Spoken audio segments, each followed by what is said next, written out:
अस्सलाम वालेकुम and welcome back once again. एक दफ़ा फिर आपको खुशामदीद कहेंगे जनाब। क्रिकेट वर्ल्ड कप का आखिरी मुकाबला होने के लिए तैयार है। स्टेज बिल्कुल सेट है। तमाम तैयारियां जो है वो मुकम्मल हो चुकी हैं। दोनों टीमें यानी कि ऑस्ट्रेलिया और मेज़बान मुल्क भारत की टीमें फाइनल में आमने सामने होंगी। और ये उससे पहले कल क्योंकि मैच खेला जाएगा उस हवाले से हमने बात करनी है। दोनों जो टीमें हैं उनकी लाइनअप कैसी नज़र आ रही है, और जो इससे पहले जो मैच खेला गया दोनों टीमों के दरमियान उसमें भारत ने कैसे कामयाबी हासिल की, इसके ऊपर भी हम बात कर चुके हैं। और इसी हवाले से बहुत सारे सवालात भी हमें मौसूल हुए हैं कि किसका पलड़ा जो है वो भारी है, और क्या टीम ऑस्ट्रेलिया जो कि सबसे ज़्यादा वर्ल्ड कप जीतने का तजुर्बा रखती है 5 मरतबा, वो इस दफ़ा भारत को काबू करने में कामयाब हो पाएगी। बड़ा अहम सवाल है। भारत के जो खिलाड़ी हैं, तमाम ही 11 खिलाड़ी इस कदर गैर मामूली फॉर्म में है कि शायद ही कोई टीम आज तक ऐसी रही हो जिसके 11 के 11 खिलाड़ी इतने फॉर्म में रहे हों। तो बहरहाल ये वो तमाम मामलात हैं जिसके ऊपर गुफ्तगू करना ज़रूरी है। और दूसरी तरफ अगर कहीं मौका मिला तो हमारी टीम में जो तब्दीलियाँ हो रही हैं, अब तो रोज़ाना की बुनियाद पर तब्दीलियाँ हो रही हैं। रोज़ सुबह जब उठते हैं तो एक नई खबर हमारी मुंतज़िर होती है। बोर्ड के अंदर किसकी तैनाती हुई है, किसको मौका दिया जा रहा है, ये सारी खबरें जो हैं वो मुंतज़िर रहती हैं। और कंट्रोवर्सीज़ जो हमेशा से हमारा हिस्सा रही हैं, चाहे वर्ल्ड कप हो, कोई भी इवेंट हो T20 का, हमेशा से हम कंट्रोवर्सीज़ का शिकार रहते हैं, उससे ख़ुद को कभी भी दूर नहीं रख पाते। तो ये सूरत हाल जारी है और बहुत सारे पैगामात हैं जिसके ऊपर आज गुफ्तगू करना ज़रूरी है। मौजूद मेहमान स्टूडियोज़ में तशरीफ़ फरमाएँ, उनको खुशामदीद कहूँगा और उनसे गुफ्तगू का आगाज़ करूँगा। जनाब जमील अहमद साहब क्रिकेट एनालिस्ट हैं, हमारी इस ट्रांसमिशन का हिस्सा हैं और रोज़ाना की बुनियाद पर आपसे बात हो रही है। वर्ल्ड कप मुकाबलों के हवाले से आज भी उनको मधु कर रखा है, उनको खुशामदीद कहता हूँ। बहुत शुक्रिया, बड़ी नवाजिश आपकी जमील भाई। उनके हमरा जनाब मुनीर उल हक साहब तशरीफ़ फरमा हैं और बड़ा ज़बरदस्त तज्ज़िया और तबसरा रहा है। बहुत सारे मामलों पर बड़ी खुलकर आपने बात की है। आपके लिए भी बहुत सारे सवालात हमारे पास रोज़ाना की बुनियाद पर मौसूल हो रहे हैं, आज उनकी खिदमत में रखूँगा। मौजूद मेहमान को खुशामदीद कहता हूँ। बहुत शुक्रिया मुनीर भाई प्रोग्राम में वक्त देने के लिए। जमील भाई, गुफ्तगू का आगाज़ आपसे किया जाएगा। फाइनल का मरहला है और ये वो दो टीमें हैं जो इस टूर्नामेंट की दो बेहतरीन टीमें हैं और जिस किस्म की क्रिकेट खेली है, मैं चाहूँगा ज़रा आप इसके ऊपर तबसरा कीजिए कि आपने कैसा पाया ऑस्ट्रेलिया की टीम को और इंडिया की टीम को। और ख़ास तौर पे अब ये कहा जाता है कि जो मुकाबला हुआ इससे पहले इसी टूर्नामेंट में दोनों टीमों के दरमियान, जो कि एक मौके पर ऐसा लगा कि ऑस्ट्रेलिया मैच जीतने में कामयाब हो जाएगी, ताहम एक छोटी सी गलती और उसकी बड़ी भारी उन्होंने कीमत चुकाई। क्या ये गलतियों से सबक सीख पाएंगे? हमारे यहाँ तो खैर ये रिवायत नहीं है गलतियों से सीखने की, ताहम ऑस्ट्रेलिया की अगर बात करें, इस टीम का शुमार उन टीमों में होता है जो अपनी गलतियों और खामियों से बहुत कुछ सीखती है। ज़रा फरमाइएगा। मेरा ख्याल है तो मुझे तो लगता है कि शायद ऑस्ट्रेलिया ने अपनी गलतियों से सीख ली है और जिस अंदाज में वो आए हैं और कमबैक देखें। शुरू के 2 मैच जब ऑस्ट्रेलिया ने खेले तो सबके लिए बड़ा मतलब हैरान कुन था ना कि दोनों मैच वो हार गए। साउथ अफ्रीका से हारे, फिर इंडिया से हारे, उसके बाद लगातार जो है ना वो 7 मैच जीते, 8वां मैच सेमीफाइनल जीते और वो जीतने के बाद एक मुख्तलिफ टीम है। अगर वो 2 मैचेस आप हटा दें और अब इसको देख लें तो ये मुख्तलिफ टीम है। ये 13वां वर्ल्ड कप हो रहा है और ये 8वीं मरतबा जो है ना ऑस्ट्रेलिया फाइनल में पहुंचा है। ये बहुत बड़े एजाज की बात है कि कोई एक टीम मतलब 8वीं मरतबा। 1975 के अंदर ये हारे थे वेस्ट इंडीज से और 1996 के अंदर ये हारे थे श्रीलंका से और 87 के अंदर ये जीते, 99 में जीते, 2003 में जीते, 2007 में जीते, 2015 में जीते और अब जो है ये आ गए। अब देखना ये है कि ये 6ठी बार वर्ल्ड चैंपियन बनते हैं या इंडिया का रिकॉर्ड भी मतलब बहुत जबरदस्त है इस टूर्नामेंट के अंदर। वो 10 मैच लगातार मतलब जीती, 9 मैच तो मतलब ग्रुप लीग के, उसके बाद 10वां सेमीफाइनल। और जिस तरह वो जीती है तो सिवाय ये वाला एक मैच जो ऑस्ट्रेलिया से हुआ तो वो जरा सा मतलब वो होता कि अगर वो 20 रन पे वो कोहली का कैच अगर पकड़ा जाता तो शायद वो मैच बहुत मतलब वो, तो उस मैच में भी उसने अपनी क्लास दिखाई थी ऑस्ट्रेलिया ने, क्योंकि वो हार गया था लेकिन दिखाई थी। तो बहुत यानी कि जैसे कहते हैं ना दिलचस्प और सनसनीखेज। इंडिया ने अब तक इतनी जो वर्ल्ड कप 13 वर्ल्ड कप में से 3 मरतबा मतलब वर्ल्ड कप के फाइनल में पहुंची है और 2 मरतबा जीती है। वो 1983 में जीती, 2011 के अंदर मतलब ये कि जीती। आज से 20 साल पहले यानी इस सन से 2003 के अंदर जो जुनूबी अफ्रीका के अंदर वर्ल्ड कप हुआ उसके अंदर शिकस्त हुई ऑस्ट्रेलिया के हाथों। वो तारीख अब वो दोहराई जाएगी या इंडिया जीत के और अपने वर्ल्ड कप को जो है वो मतलब तीसरी मरतबा जीतने का। तो ये दोनों के लिए बड़ा, लेकिन जहां तक ये जो पूरा वर्ल्ड कप हुआ है और जो लोग इसमें जितनी टीमें भी इसके अंदर मतलब खेली हैं, मैं ये समझता हूं कि ये दोनों ही टीमें मुस्तहिक थी, क्योंकि ये 7 मैच लगातार जीतने के बाद इन्होंने अपना और वो लगातार सारे मैच जीती थी। साउथ अफ्रीका भी बीच में लड़खड़ाई और न्यूजीलैंड भी बीच में लड़खड़ाई। तो इसलिए मतलब मैं ये समझता हूं कि कल जो है ना एक बहुत ही दिलचस्प और सनसनीखेज मैच जो ना होने जा रहा है। मुनीर भाई, यही सवाल आपकी खिदमत में रखूंगा पहले कि दोनों टीमों का अगर मवाजना किया जाए तो इसमें भारत का पलड़ा तो यकीनन हमें भारी नजर आता है, और जो हालात हैं, जो क्राउड की सपोर्ट है, अब ये याद रखिए कि दुनिया का सबसे बड़ा यानी कि क्राउड के एतबार से बड़ी जगह है जहां पे लोग एक जगह बैठकर मैच देख सकेंगे, और ये भी चांसेस हैं कि पूरा जैम पैक होगा, ग्राउंड में तिल धरने की शायद जगह ना हो। ऐसी कंडीशन के अंदर फाइनल खेलना अपने यकीनन प्रेशर होगा। क्या इसका कुछ नतीजा निकल सकेगा? मैं चाहूंगा इस पर तबसरा कीजिए जी। बहुत शुक्रिया। सबसे पहले यासिर आपका, आपके देखने वाले की खिदमत में मेरा सलाम। देखिए, कल जो मुकाबले हैं ना, वो team of the tournament versus the team which has habit to win the world cup. जबरदस्त किया। आप देखें कि ये टीम ऑफ द टूर्नामेंट तो बिल्कुल है, इसलिए कि कहीं हमने इसको फ्लॉ में देखा ही नहीं। इसका पहला मैच ही ऑस्ट्रेलिया से खेले थे ये, आपको याद होगा, 2 रन पर 3 खिलाड़ी आउट हो गए थे। फिर कैच क्या छूटा विराट कोहली का। वहां से जो विराट कोहली ने अपना जादू दिखाना शुरू किया है, तो नतीजा ये है कि अब 711 रन अब तक बना चुके हैं। Ever history in the world cup किसी खिलाड़ी ने 700 रन नहीं बनाए किसी एक सिंगल एडिशन में। और जहां उन्होंने 50 सेंचुरियों का रिकॉर्ड अपने ही हम वतन सचिन तेंदुलकर का तोड़ा था 50 सेंचुरियां बना के, वहीं इन्होंने सचिन तेंदुलकर का 2003 में 673 रन जो रिकॉर्ड है किसी वर्ल्ड कप में, वो रिकॉर्ड भी तोड़ के अपने नाम कर लिया। और अभी एक इनिंग बाकी है जिसमें एक अच्छी इनिंग्स उनसे ड्यू है, बिकॉज के वो 3 सेंचुरियां और 5 न्यू सेंचुरियां ऑलरेडी बना चुके हैं, और 5 न्यू सेंचुरियों में 85, 88 और 95 के इनिंग्स भी शामिल है। तो अंदाजा आप लगा लीजिए कि क्या सुपर फॉर्म में है वो। अगर मुवाजना करते हैं ना दोनों टीमों का, तो नो डाउट अगर इस टूर्नामेंट के हवाले से बात करते हैं, होम ग्राउंड के हवाले से, होम क्राउड के हवाले से एडवांटेज बिल्कुल भारत को है। 60-40 बिल्कुल इस वक्त भारत को है। लेकिन जिस तरह से कमबैक किया है ना, पहले 2 मैचेस हारे थे, जैसे जमील भाई कह रहे थे, बिल्कुल ठीक कह रहे थे। ऐसा लग रहा था कि ऑस्ट्रेलिया और इंग्लैंड की टीम हमें टॉप 4 में नजर ही नहीं आ रही है। हमने कई दफा ऑस्ट्रेलिया को बॉटम में देखा, 10वीं पोजीशन पर, जो बहुत ही हैरत अंगेज चीज थी। लेकिन वहां से जो उन्होंने कमबैक किया है, तो शिकस्त उन्होंने फिर नहीं देखी, और लगातार 8 मैच खेलकर वो 8 मैच जीतकर वो फाइनल में पहुंचे। देखिए, उनके पास जिस तरह से ग्लेन मैक्सवेल ने 2 इनिंग्स खेली है ना, एक तो उन्होंने जो फास्टेस्ट सेंचुरी बनाई 40 गेंदों पर, उसका जवाब नहीं। फिर जो 201 रन की यादगार इनिंग्स खेली जो सदियों में खेली जाती है, और वो भी कोई खिलाड़ी जो इतना ज्यादा इंजरी हो, जिसको क्रैम्प हो रहे हो, जो तकलीफ की शिद्दत से नजर आ रही है, कभी लेट जाता है, कभी बड़ी मुश्किल से, लेकिन वो भी हमने इसी वर्ल्ड कप में ग्लेन मैक्सवेल से देखी है। इनके पास ट्रेविस हेड एक ऐसे प्लेयर हैं जो बहुत ही मतलब अभी तक अपना वो दिखा नहीं सके जितना उनका पोटेंशियल है। ऑस्ट्रेलिया की वो वही टीम है यासिर कि जो 14 खिलाड़ियों के साथ आई थी वर्ल्ड कप खेलने, क्योंकि उन्होंने इनको 15 रुकनी टीम में रखा हुआ था, और इन्होंने 4 मैच के बाद ज्वाइन किया था। उनको पता था कि फिट हो जाएंगे, और आते ही पहले मैच में ट्रेविस हेड ने सेंचुरी बना ली थी। और उसके बाद पिछले सेमीफाइनल में भी उन्होंने बड़ी अच्छी इनिंग्स खेली है। डेविड वार्नर भी बहुत अच्छी फॉर्म में, उनको जरा सा मौका दे दिया जो हमने पाकिस्तान में मौका दिया था, जो कैच छूटा था एक उनका, और उसके बाद जो सामा मीर से कैच छूटा, फिर उन्होंने 150 रन बना दिए थे। तो यहाँ अगर उनको मौका मिला तो वो बहुत खतरनाक प्लेयर हैं। अभी मानस लबेशन की भी कोई अच्छी इनिंग्स ड्यू है, स्टीवन स्मिथ से भी कोई अच्छी इनिंग्स ड्यू है, मिचेल मार्श ने 177 रन की बड़ी शानदार इनिंग्स खेली थी अगेंस्ट बांग्लादेश। तो सारे प्लेयर वो हैं जो कुछ भी कर सकते हैं। अब अगर उनकी बॉलिंग पे आते हैं, तो एक अगर हम टॉप विकेट टेकर की लिस्ट देखेंगे ना वर्ल्ड कप में, तो सब हमें फास्ट बॉलर नजर आते हैं सिवाय एडम जैम्पा के, कि जिनकी 22 विकेटें हैं। ये वाहिद स्पिनर हैं टॉप विकेट टेकर में अगर आप देखें। उसके बाद अगर आप इनके फास्ट बॉलर्स को देख लें, तो ये 3 फास्ट बॉलर हैं, ये वही 3 फास्ट बॉलर हैं जिन्होंने अपने होम ग्राउंड पर भारत को टेस्ट मैच में 36 रन पर आउट करा दिया था पूरी टीम को। ये वही फास्ट बॉलर्स हैं जिनका आप तजर्बा, इनके नंबर ऑफ मैच है तो इनके नंबर ऑफ विकेट देखें तो बिल्कुल अलग नजर आते हैं। और इनमें सबसे बड़ी बात यह कि तजर्बा और स्किल के साथ साथ ये अभी तक इनमें बुढ़ापा नजर नहीं आया। जो एक चीज होती है अभी तक फिटनेस है, और वो वही करके देते हैं जो इनको चाहिए होता है।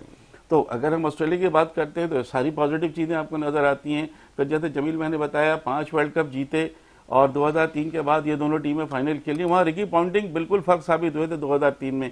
हालांकि तेंदुलकर का वर्ल्ड कप था वो, लेकिन रिकी पॉन्टिंग ने फाइनल में बड़ी जबरदस्त इनिंग्स खेली। आई थिंक 140 कुछ बनाए थे। और उसके बाद ऑस्ट्रेलिया टीम में लगातार 3 टाइटल भी जीते हुए, ये भी हमें जहन में रखना चाहिए। और ऑस्ट्रेलिया ने जो अपनी तारीख का पहला वर्ल्ड कप जीता था वो इसी भारतीय सरजमीन पर जीता था, जब उन्होंने अपने रवायती हरीफ इंग्लैंड को हराकर पहला वर्ल्ड कप जीते थे, जो चौथा वर्ल्ड कप था वर्ल्ड कप की तारीख का। उसके बाद से वो 5 वर्ल्ड कप जीत चुके हैं, 8वां उनका फाइनल है। तो ये टीम तो वर्ल्ड कप में आपको हमेशा ही आगे नजर आती है। कभी ऐसा हुआ नहीं कि किसी वर्ल्ड कप में बहुत ज्यादा खराब पोजीशन हो। एक दो दफा 1992 में हमने देखा, 2015 में देखा, शायद इतनी अच्छी 2019 में इतनी अच्छी पोजीशन नहीं थी, लेकिन आगे फिर भी ये हमेशा अच्छा खेलते रहे। तो अगर भारतीय टीम की हम बात करते हैं, विराट कोहली की मैं ऑलरेडी बात कर चुका हूं। अब आप किसको देखते हैं? रोहित शर्मा जिस तरह शुरू में जाके अपने ऊपर सारा प्रेशर लेके जारहाना खेल के टीम को एक अच्छा प्लेटफॉर्म सेट कर देते हैं, ये आपको ये देखना होगा कितने बड़े कप्तान हैं। शुभमन गिल की आप तारीफ करेंगे, Shreyas Iyer back to back centuries, KL Rahul, फिर उनके पास अभी जो सूर्य कुमार यादव है उनकी इनिंग्स एक डी हुई अच्छी इनिंग्स, फिर Ravindra Jadeja bowling batting fielding, कोई कैच नहीं छोड़ते, कोई रन आउट का मौका नहीं छोड़ते, 5 भी ले चुके हैं, 10 ओवर स्पेशलिस्ट स्पिनर की तरह कराते हैं, हालांकि वो बॉलिंग ऑलराउंडर है। अब आप आ जाए बुमराह की कार्ड अभी तक किसी की समझ में नहीं आई है, जिस तरह की बॉलिंग करते हैं अभी तक उनको। और कुलदीप यादव मिस्ट्री बॉलर अगर आप किसी को कहते हैं ना, तो इस वर्ल्ड कप में कुलदीप यादव हमें नजर आ रहे हैं। कोई बैट्समैन किसी टीम का नहीं कह सकता कि मैंने उनकी बॉलिंग को समझ लिया है या मैं उनकी बॉलिंग को खेल सकता हूँ, अभी तक वो मिस्ट्री बने हुए। फिर शामी, जिनके बारे में कहते हैं कि शामी फाइनल था, सेमीफाइनल जो था उसको इंडिया में शामी फाइनल कहते हैं। 7 विकेटें ली, 2 दफा मैच में 5 विकेटें ली, 1 दफा 4 विकेटें ली। टॉप विकेट टेकर है इस वक्त वर्ल्ड कप में, 23 विकेटों के साथ नंबर 1 बॉलर है, और सिर्फ 6 मैचेस में। शायद हार्दिक पांड्या होते तो उनको मौका भी नहीं मिलता, लेकिन मौका मिला। और उनका सबसे बड़ी वैरायटी है सीम, जिस तरह से वो इनकी स्विंग देखें, और लाइन पे गेंद करते हैं, विकेट टू विकेट गेंद कर रहे हैं। और अब खास तौर से आपको याद होगा कि जो पार्टनरशिप थी ना केन विलियमसन और डेरिल मिचेल की, वो मैच का रुख चेंज कर रही थी। इनको लाया गया, इन्होंने वो ब्रेक थ्रू किया, उसके बाद से वहां से मैच उनका निकल गया। तो मैच होना है बड़ा जबरदस्त। एक दफा फिर भारतीय ग्राउंड है, हमने देखा था 1983 में भारत की टीम का कोई वो नहीं था और वेस्ट इंडीज को हरा दिया था, उसने पहली मरतबा वर्ल्ड कप जीता था। यहाँ तो फिर भी ऑस्ट्रेलिया की टीम मजबूत है। भारत को शानदार खेल, मैंने कहा था ना, बहुत ही शानदार खेल पेश करना होगा। और इस तरह ऑस्ट्रेलिया की टीम जो है जिस तरह से कमबैक किया है, बहुत जबरदस्त मुकाबला होने की जरूरत है और एक अच्छा मुकाबला जो है उसकी तवक्को है। धीरू भाई, ये ऑस्ट्रेलिया की टीम बड़ी गैर मामूली टीम नज़र आती है हमेशा किसी भी टूर्नामेंट के अंदर, चाहे उसकी पोजीशन कैसी भी हो। वर्ल्ड कप से पहले चाहे वो फॉर्म में हो या ना हो, वैसे तो ये हमने बहुत ही कम ऐसा देखा है कि वो वर्ल्ड कप से पहले तैयार ना हो, लेकिन इस वर्ल्ड कप में भी हमने उनकी कोई खास तैयारी नहीं देखी थी और शायद ये उन टीमों में शामिल नहीं थी जिसके बारे में लोग ये कह रहे थे कि ये फाइनल में हमें नजर आएगी। तो हम जिस तरह की क्रिकेट खेली अभी बड़ी खुलकर बात की, मुनीर भाई ने बड़ा अच्छा इस पर तजिया किया और तबसरा किया इसके ऊपर। तो ये बड़ी अजीब बात है कि T20 वर्ल्ड कप के अंदर जो पाकिस्तान को फाइनल में शिकस्त दी थी वहां पे भी उनका कोई चांस नहीं था, लेकिन उन्होंने जिस तरह से वर्ल्ड कप के अंदर वो परफॉर्म किया और उसके बाद भी उन्होंने वर्ल्ड कप जीतने में कामयाब हुए। तो ये क्या सिलसिला, ये हमारे लिए समझना जरूरी है कि चाहे आप जैसी भी फॉर्म में इख्तिलाफात वहां पे भी होते हैं, वहां पे भी मामला होते हैं, तो हम जब बड़े टूर्नामेंट के अंदर आ जाते हैं तो बड़ी टीम बन के क्रिकेट खेलते हैं। ये कैसे मुमकिन होता है? मैंने आप ही के प्रोग्राम के अंदर जो ना कहा था कि ये वो टीम है जो स्ट्रांगली कमबैक करने की सबसे ज्यादा सालियत रखती है, और उसने प्रूफ कर दिया कि जब वो अब ट्रैक पर आए ना तो उन्होंने पीछे मुड़ के नहीं देखा।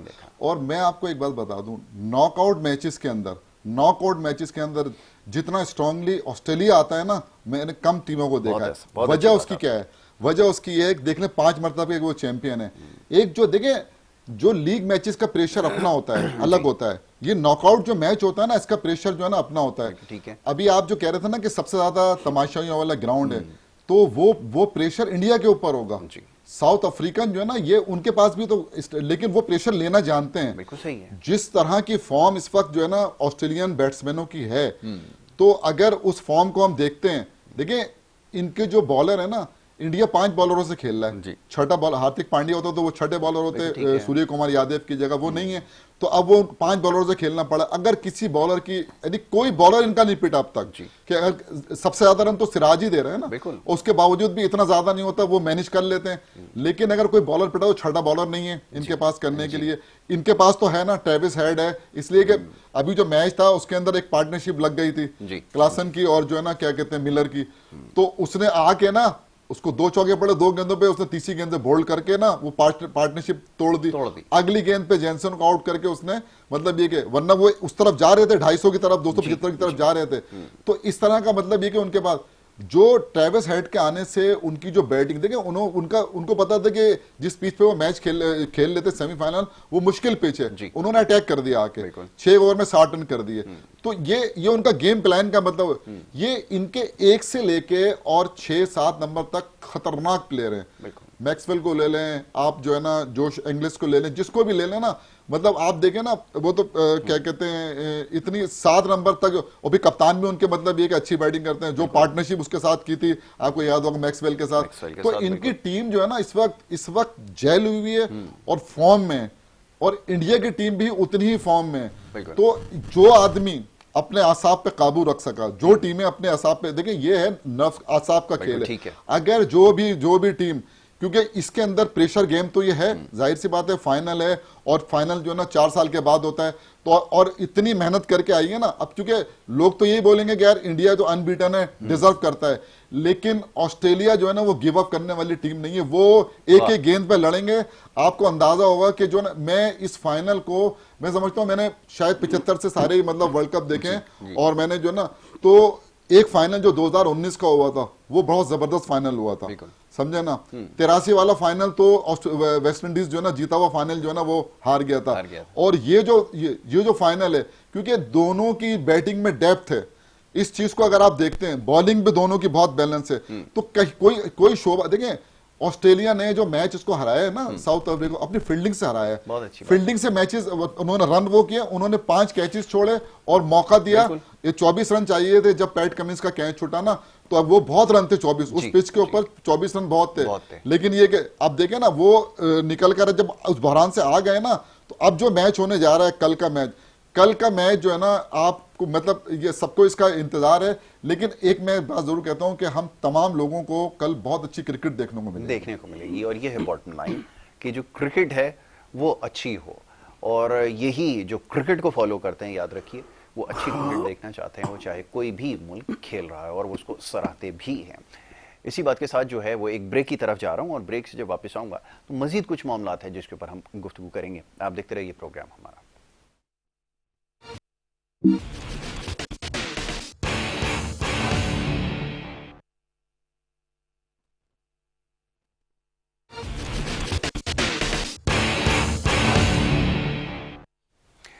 वेलकम बैक जी, एक दफ़ा फिर आपको खुशामदीद कहेंगे। ब्रेक पे जाने से पहले गुफ्तगू जारी थी, मौजूद मेहमान तशरीफ़ फरमाएं, और उनसे बात हो रही थी ये फाइनल जो खेला जाएगा कल, उस हवाले से, दोनों टीमों की तैयारियों के हवाले से बात हो रही थी, और अब तक की जो उनकी कारकर्दगी इस टूर्नामेंट के अंदर रही है उसके ऊपर हमने बड़े खुलकर गुफ्तगू की है, और इंशाल्लाह आगे मौका मिलेगा फाइनल वाले दिन तो इसके ऊपर मज़ीद बात की जाएगी। और दूसरी तरफ ये कि हमें, जैसे मैंने ब्रेक पे जाने से कबल अर्ज़ किया कि जो शायकीन क्रिकेट हैं, जो क्रिकेट से मोहब्बत करते हैं, जो अच्छी क्रिकेट देखना चाहते हैं, वो इस तरह के मुकाबलों का बड़ी शिद्दत से इंतज़ार करते हैं, और उनको मायूसी भी कहीं ना कहीं होती है जो इस मुल्क में रहने वाले शायकीन क्रिकेट हैं, कि जब इन तमाम टीमों की कारकर्दगी की बात होती है, इनकी खिलाड़ियों की परफॉर्मेंसेस की बात हो रही है, ये जो खिलाड़ी अभी ख़ास तौर पे जिनके नाम यहाँ पर लिए गए हैं, भारत में जो शामिल खिलाड़ी हैं या ऑस्ट्रेलिया में जो शामिल खिलाड़ी हैं, पूरी दुनिया में इनका चर्चा है, पूरी दुनिया में इनके बारे में बात की जा रही है, इनके बारे में दिखाया जा रहा है, इनकी फिटनेस के बारे में बताया जा रहा है, इनकी ज़िंदगी से जुड़े जो मामलात हैं उसके बारे में लोग जानना चाहते हैं, और ये स्टार्स बन चुके हैं। लेकिन दूसरी तरफ सूरत हाल ये कि हमारे यहाँ, जैसे मैंने आगाज़ में इसका तस्करा किया था कि हम तनाज़ात का हमेशा से शिकार रहते हैं। अब जो तनाज़ात हैं, जो यहाँ पर तकरूरियाँ हो रही हैं, आप एक लाफिंग स्टॉक बनकर रह गए। पूरी दुनिया में इस कदर आपका तमस्खुर उड़ाया जाता है कि जिस किस्म के आप फैसले करते हैं। मैं चाहूँगा ज़रा इसके ऊपर मज़ीद गुफ्तगू कर ली जाए। मौजूद मेहमान मुनीर अल हक साहब की तरफ मैं चलता हूँ और उनसे ज़रा इस बारे में बात करता हूँ। मुनीर भाई, ये क्या सिलसिला है जिस किस्म की तकर्रुरियाँ हो रही हैं? हम तो ये सोच रहे थे कि वर्ल्ड कप में आप शिकस्त के बाद कोई ऐसे फैसले करेंगे जिससे हमें समझ आएगा कि हम अपनी डायरेक्शन को ठीक करना चाहते हैं।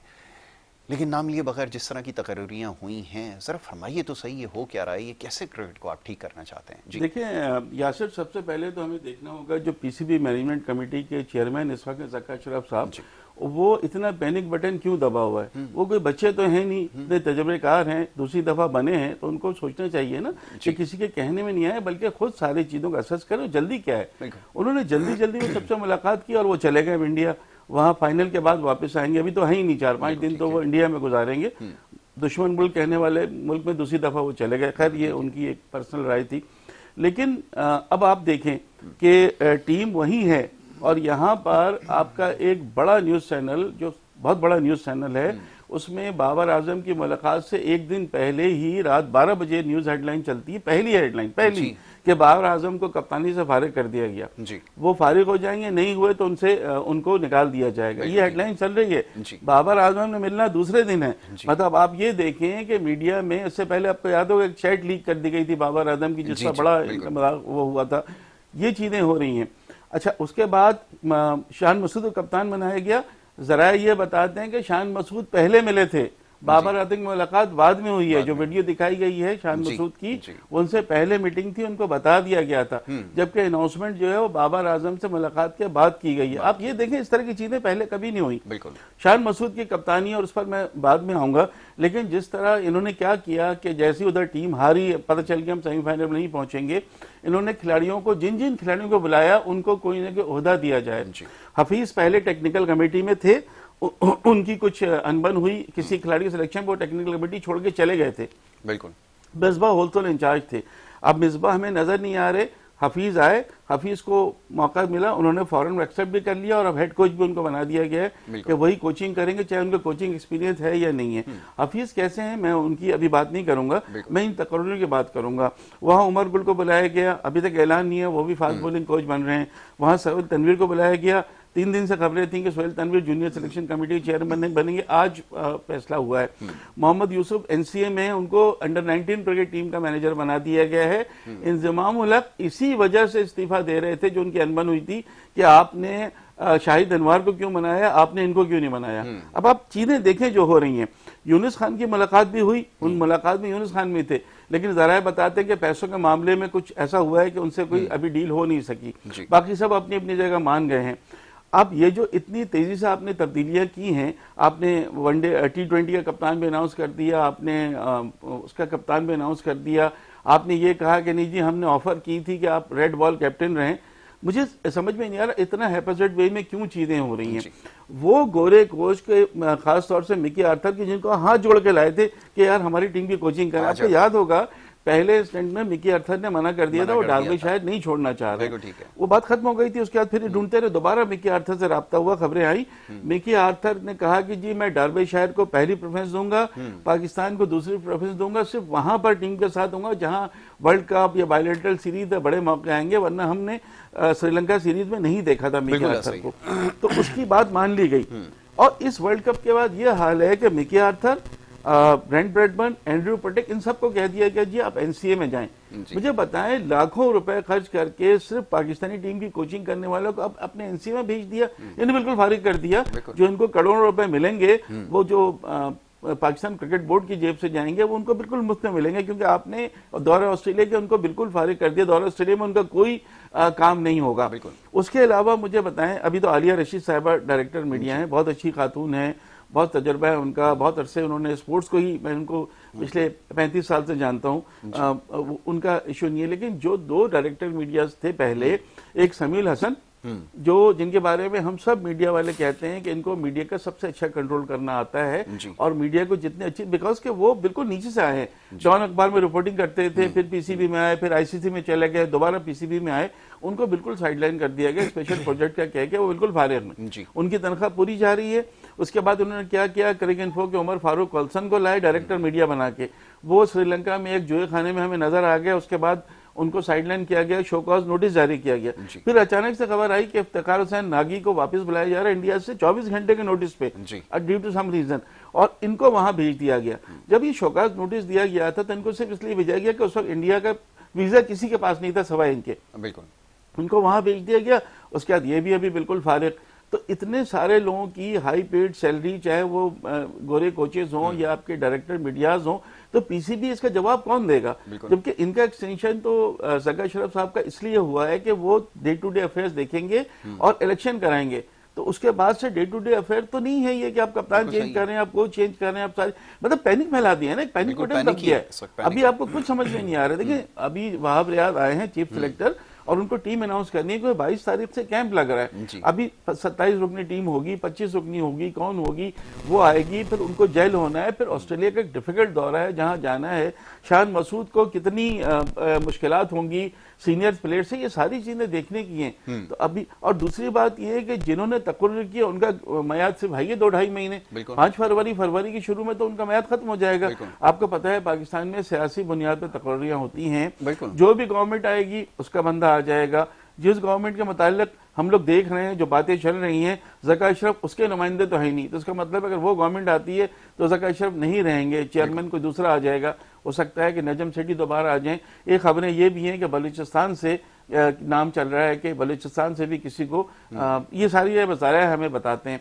तो ये जो चीजें हैं ना, एक तरफ आपकी टीम, इंडिया की टीम जो है वो वर्ल्ड चैंपियन बनने जा रही है, वहां जबरदस्त किस्म के जश्न की तैयारी है, जो तकरीबात होंगी वो तो अलग हैं, लेकिन वो रात भर जो जगह वहां होना है ना इंडिया के जीतने की सूरत में, ये वो जश्न वो मना रहे हैं। बच्चे उनके नीले जैकेट पहन के खुश हो रहे हैं, और हमारे बच्चे जब हरी जैकेट पहनते हैं और उनको सिवाय जो है वो मायूसी और आंसुओं के कुछ नहीं मिलता। तो बहुत ज्यादा इस वक्त हैपोजिट चीजें चल रही हैं, और सबको बना के सबको अपने अपने काम पे लगा दिया कि भाई आप तनख्वाह लो, आप ये कर लो, आप ये कर लो, टीवी पे मेरे खिलाफ मत बोलो। हाँ। जो टीवी पे बोलता है उसको ले आओ, जो नहीं बोलता फिर वो आप उसको किसी और तरीके से उनको फैसिलिटेट करने की कोशिश करते हैं। बहरहाल यही कुछ पिछले अदवार में भी होता रहा है, जिसका खमियाजा हमने भुगता है और आगे भी भुगतना पड़ेगा। होना तो ये चाहिए था जमील भाई कि हम समझते हैं कि कोई डोमेस्टिक के लिए कोई नई पॉलिसी आती, कोई क्लब क्रिकेट के रिवाइवल की बात होती, कोई टैलेंट हंट के ऊपर काम करते हैं, ये सारी अगर तकर्रुरियां ना भी होती और अगर निचली सतह के ऊपर कुछ ऐसे काम हो जाते वाकईतन जिससे हमें ये महसूस होता कि वाकई अब ये संजीदा है, वो तो अल्हम्दुलिल्लाह कोई ऐसा फैसला नहीं है जिसको देखकर ये लगे कि ना क्लब क्रिकेट की बात हुई, ना डोमेस्टिक के लिए बेहतरी की कोई बात हुई। खिलाड़ी ने तो वहीं से आना, ये तो तनख्वाहें हैं और ये मराते हैं जो अभी एक ग्रुप लेगा, उसके बाद दूसरा ग्रुप लेगा और उसके बाद तीसरा ग्रुप लेगा। इससे क्रिकेट का कहाँ भला होता हुआ नजर आ रहा है? फरमाइए। ये बिल्कुल सही है, बहुत सारी बातें बड़ी तफसीलात बताई हैं अपने मुइन भाई ने और आपके मुनीर भाई ने, और आप जो बात कर रहे हैं वो भी दुरुस्त है।